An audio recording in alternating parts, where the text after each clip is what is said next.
ये अखिलेश यादव क्या कह रहे हैं भाऊ? ये कह रहे हैं कि विधानसभा चुनाव में कांग्रेस को लड़ाई में दिखाना भाजपा की रणनीति है।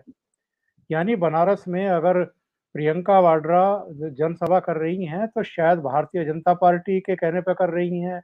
वो लखीमपुर खीरी गए थे दोनों बहन भाई, तो शायद भारतीय जनता पार्टी के इशारे पर गए थे। ये कहना क्या चाहते हैं?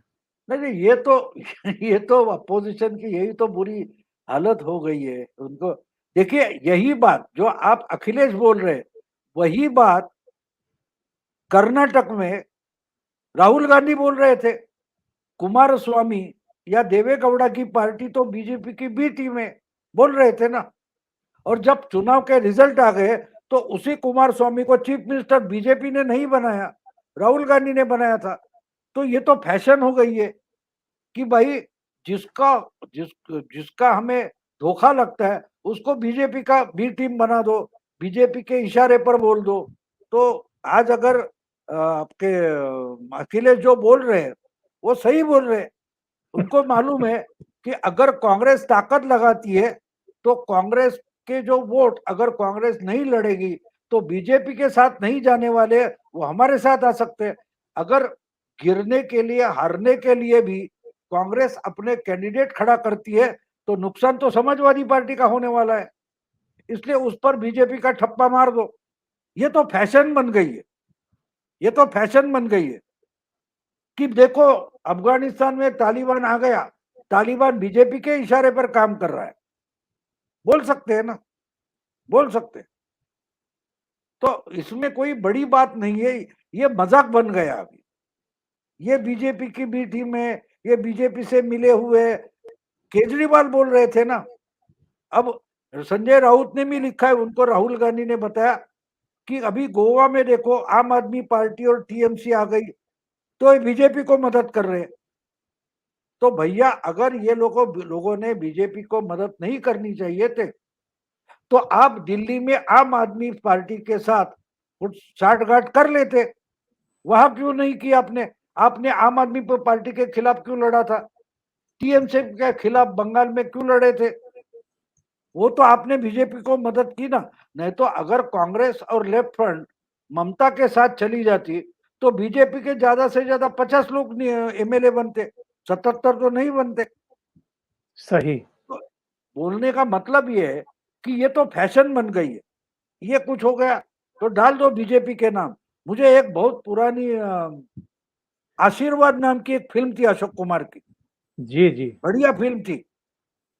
तो उसमें गुस्सा होकर अपनी पत्नी से कुछ लड़कर अशोक कुमार निकल जाते हैं, घर से निकल जाते हैं। उनकी छोटी अच्छी बच्ची होती है और वो बच्ची उनको मुंबई में आकर, वो किसी गार्डन में, घरदार तो नहीं होता, गार्डन में बेंच पर पड़े रहते। तो वो नींद लगती है उनको और अकस्मात वो जग जाते हैं। तो एक छोटी बच्ची, उनके बेटी जैसी बच्ची उनको दिखाई देती है। तो वो बोलते आप क्यों सोए गए, आपको घर नहीं है? तो बच्ची बोलती है तो अशोक कुमार उनको बोलते कि नहीं नहीं मेरा घर है, उधर है, ये है वो है। तो उनको अपनी बच्ची उसमें दिखाई देती है। तो बच्ची बोलती है आज मेरा जन्मदिन है, देखो मेरे को ये अच्छा सोने का गहना दिया है मेरे पिताजी ने। वो देखकर उसको हाथ लगाते, ये करते। तो बाप कहीं बिल्डिंग में बालकनी से देखता है, उसको लगता है ये अपने बच्ची की चेन चुराने वाला कोई है, उनकी दाढ़ी वगैरह बड़ी होती है। तो आता है और वो पीटता है उसको, अशोक कुमार को। तो गार्डन के बाहर गेट पर एक वो बाइस्कोप वाला एक खड़ा होता है जी जी। और वो देखता है ये क्या हो रहा है। तो जाने वाला एक आदमी है, ये 70 के दशक की फिल्म है, जी 50 साल जी जी। पुरानी। तो वो जाने वाला एक पादचारी है, कोई आ, नागरिक है। वो बाइस्कोप वाले से पूछा है अरे क्या हो गया? तो बोला कुछ नहीं, वो कुछ शायद बच्चे की चेन चुरा था, उसने चुरा रहा था, इसलिए उसको पीट रहे।